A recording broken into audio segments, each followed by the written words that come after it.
So just to follow up on all that, Richard, the pandemic, of course, accelerated, though, the decline in men outcomes in higher ed and enrollment. For enrollment, it's fallen nearly 10%, nearly 700,000 students. And just to put that in context, it's the size of the entire undergrad population at 3 UC systems, like all 10 of its campuses. Now, to be fair, female enrollment fell too, but at about half the rate. So what's been going on since the pandemic with men in particular?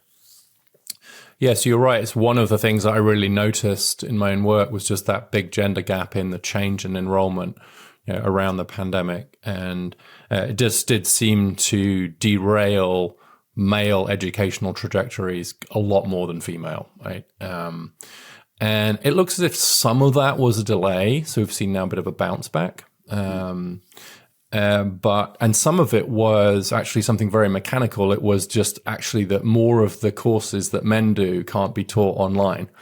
And so actually, if you look at quite a bit of that was being driven by trade schools, community colleges, or courses that just required more hands-on kinds of learning. And so that there were a bunch of factors going into it. But for me, what it really did reveal, and I think this is more of a chronic problem than just the acute pandemic problem, is that male college trajectories just got knocked off course. And I think that's combined with this growing fear among many young people, but especially young men, that maybe college isn't worth it after all.